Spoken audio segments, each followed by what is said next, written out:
Today we are going to start out with Bill McKibben of Middlebury College, and he's going to tell us about his other recent exploits.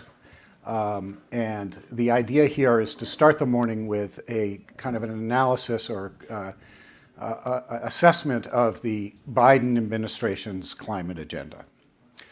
So Bill, if you're phoning in from the airport, I believe. Yes.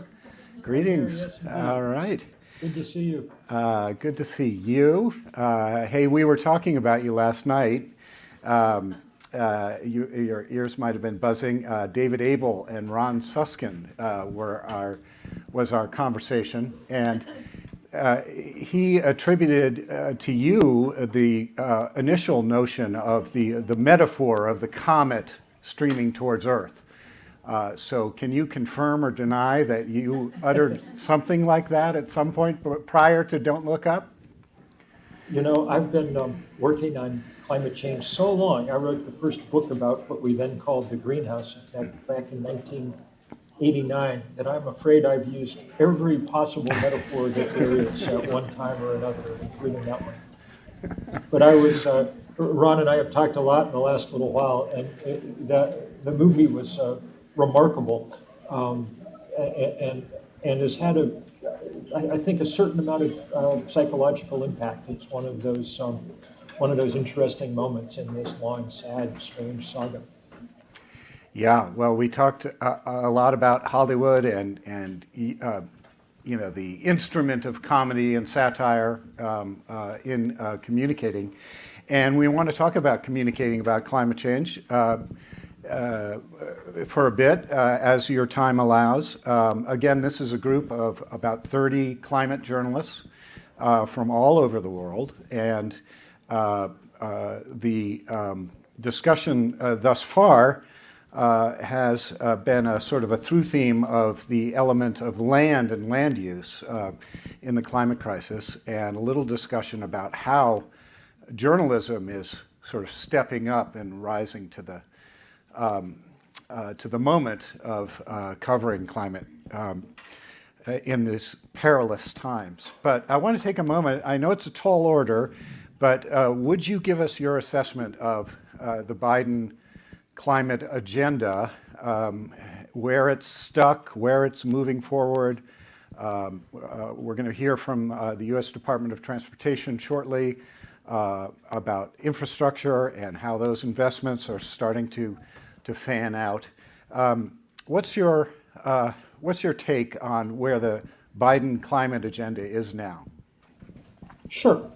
Well, let's back up a little bit and say that Biden came into office as the first president who'd taken climate change seriously in the course of the campaign.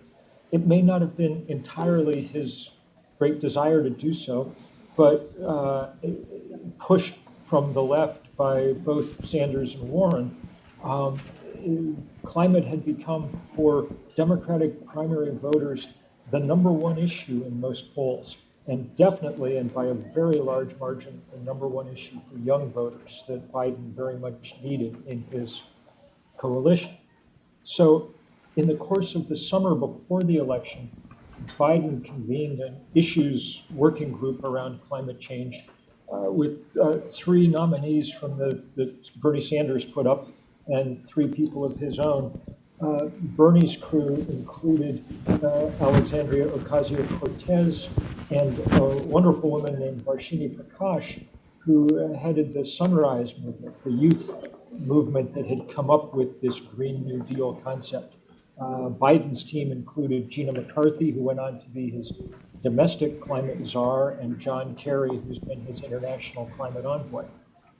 And together they worked out the kind of bare bones version of what we came to know as Build Back Better. It was the politically doable version of the Green New Deal, and represented, especially in that early form that Biden then campaigned on, by far the strongest climate measures that had yet, that any administration had ever tried. And he continued to campaign right on this. Those of you who are political junkies will remember that in the last presidential debate, at the very end, Biden said we have to transition away from the oil industry. And there were people who said that was a gaffe and whatever, but not so much. The polling indicated that this was working strongly for them. Their last few campaign ads at the Biden team were on climate change, and they carried the sort of in play oil states, Pennsylvania, New Mexico, so on. Well, fast forward to January when Biden takes office and quickly introduces this vast bill designed, among other things, to do a lot about climate. First thing that happens is it gets broken into the kind of bipartisan infrastructure bill and the more hard-edged infrastructure Build Back Better bill. The bipartisan bill passes, but it's larded with favors for the fossil fuel industry. That's why it gets a handful of votes from in the Senate from Republicans who, after all, are a kind of captive party of the fossil fuel industry. And the theory is that the good stuff that will actually really help on climate stays in the Build Back Better bill, and there's a sort of large deal in place and it'll pass. That deal begins to unravel as it becomes clear that Joe Manchin either never was on board to begin with or is now playing this for everything that it's worth. First thing that he does is gut the main climate provision of that Build Back Better bill, the so-called clean energy pricing plan that would have required utilities to increase their share of renewables. That takes away all the stick out of the bill, leaving only the carrot, which is $300 or $400 billion in tax credits for renewable energy. On the theory that that's better than nothing, everybody says, okay, let's try that. Then Manchin pulls the football out once again, and we don't get that. The current state of play is that he continues to tease people, and as most recent thing has said, maybe he'll do some of those tax credits for renewable energy as long as there's a lot of money for fossil fuel as well. Who knows, and who knows whether it's worth the bargain at this point. In any event, the kind of legislative portion of the Biden climate initiative is kind of in tatters. That leaves a couple of other possibilities. The first are the things that he can do by regulatory or executive authority, but those they've mostly pulled their punches on for a year, as far as anyone can tell, mostly to avoid antagonizing Joe Manchin and costing them the possibility of that vote for Build Back Better. So, for instance, despite having promised to end leasing for federal lands for gas and oil, we're leasing them at a rate faster than the Trump administration. The other possibility was working through the SEC, Treasury, and Fed in order to try and enact some serious financial regulation around climate and try to make Wall Street pay much more serious attention to climate risk. There's been some things that have happened along that path, but the probably most important was failed a couple of weeks ago when Biden had to withdraw the nomination of Sarah Bloom Raskin to the Fed.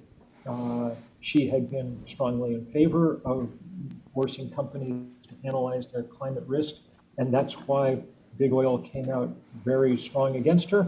And their instrument, as usual, in the final analysis was Joe Manchin, who sunk the nomination.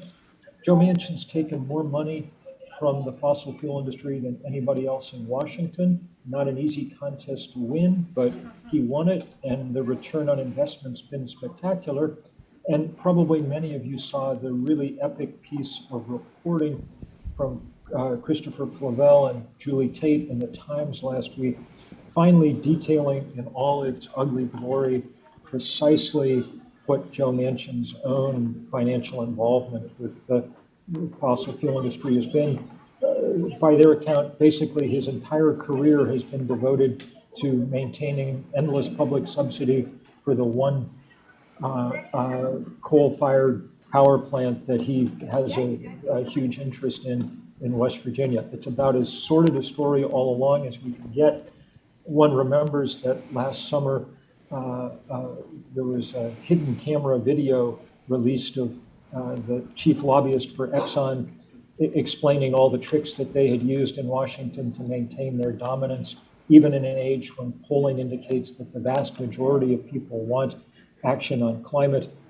He summed up by saying, Manchin is the kingmaker, and we talk with him once a week. So I would say that it's been money extremely well spent by the fossil fuel industry, and they've managed to hamstring in huge ways the Biden administration. Yeah, they got a little money in that first infrastructure bill, and so doubtless that's what people from DOT will be talking about. We're putting up a lot of EV chargers, whatever, but it's nowhere near the transformational effort that he had promised and that everyone had anticipated. Well, before we turn it to the journalists for a few questions in your remaining time, I know you got to catch a flight. Is there anything to watch for?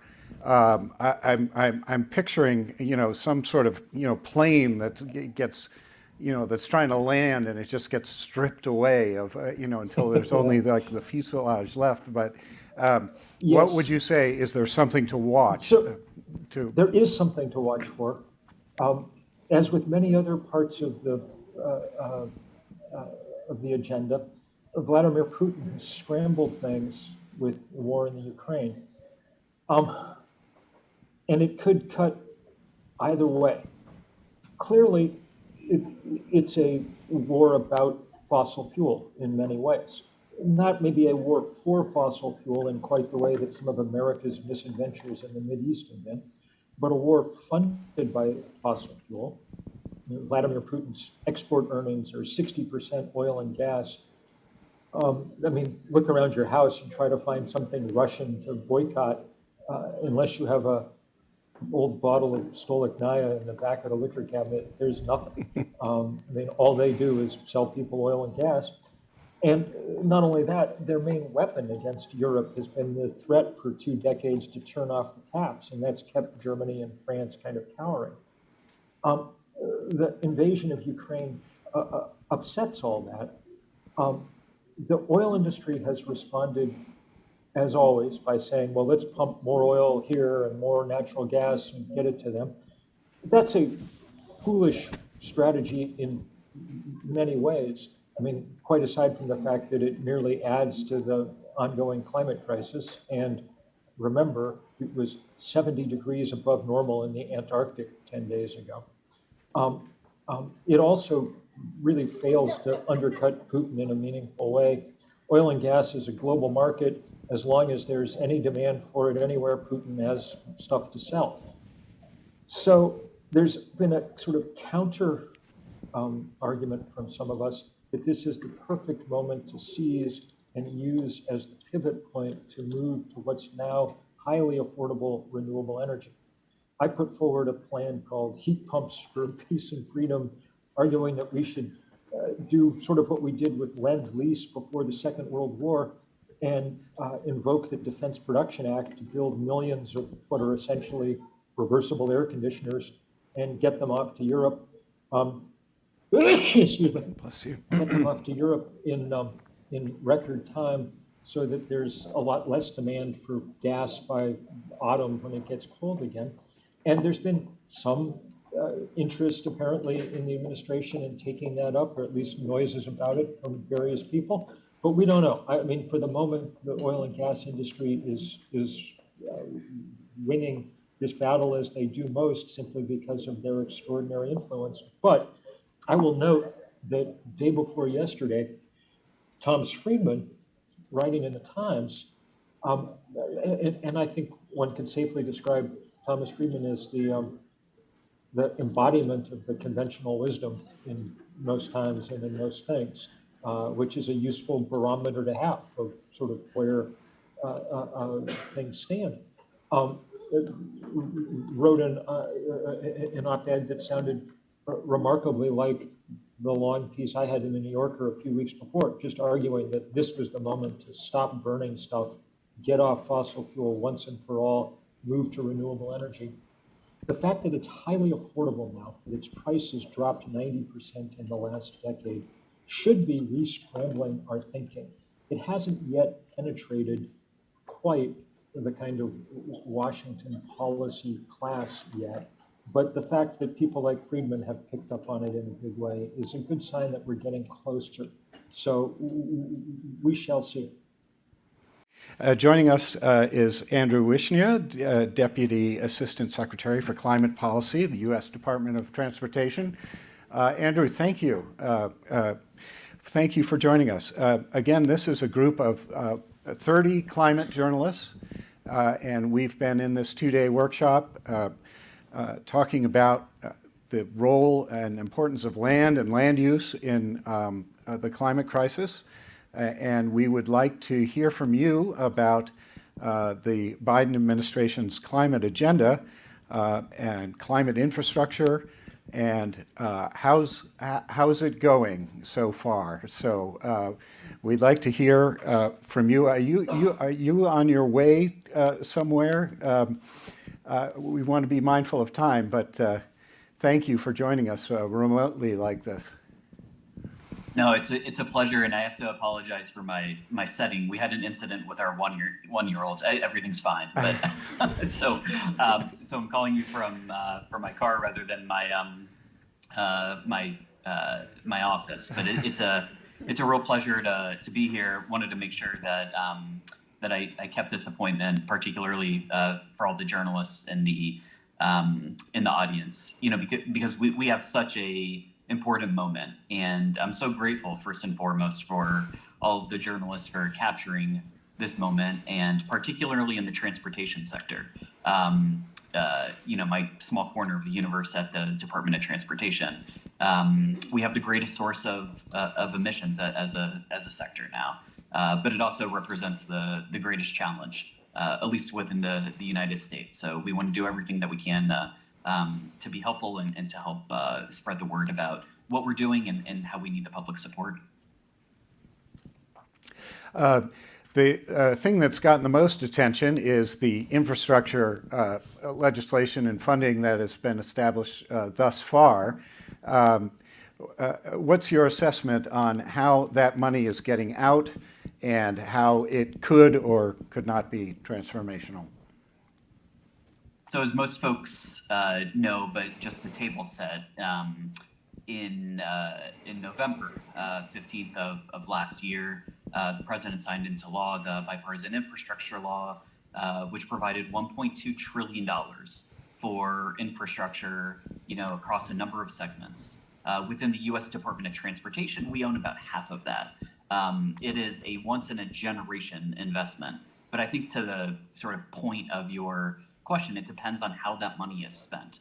The good news from our perspective is, you know, we have a climate title within the Bipartisan Infrastructure Law, but I think of us actually having multiple climate titles because transit is, you know, tantamount to a climate title, and we have the greatest investment of transit in American history in the Bipartisan Infrastructure Law. Rail is a climate title. We have the greatest investment of rail since the inception of Amtrak. We have up to $7.5 billion for highway charging, and we're working to, you know, build out 500,000 chargers, but we're also hoping to align that network of installations with the Biden-Harris administration's values, which is to provide for a reliable, convenient, affordable, and above all, an equitable system that doesn't divide communities, but connects and reconnects communities. We have new authority to promote resilience. We have a new formula program, discretionary grant program for resilience, which we can talk about. We have a number of different opportunities. I think your question also raises the issue that implementation matters, right? One element of the law is writing the law and negotiating the law, and that's really hard work. But now comes the even harder work, which is implementing this in a way that can maximize emission reductions and do so in a way that encourages communities to flourish, and we're intent on doing so. Before I turn it out to the group, if you wouldn't mind taking a couple of questions, I had a question about public support and your sense of whether most of the American people are enthusiastic about these efforts, or do you get the feeling that you're doing what you believe is the right thing, but the public support is kind of another matter? I think the public generally and strongly supports infrastructure investment. And you see that in the run up to any conversation about infrastructure, which is why I was, so heartened that we were able to pass this on a bipartisan basis. But we have work to do. We have work to do to deploy these projects. We have work to do to talk to the public about all of the different elements that are in the bipartisan infrastructure law. We have massive investments for bridges and roads and sort of the meat and potatoes of what folks generally think about for infrastructure. But we're also literally building back better. We have funding for resilience improvements, for new business lines like transportation electrification, not just on highways, but at port facilities and airports and transit systems. And, so we're really excited about the opportunity and to tell that story with the support of folks in this room.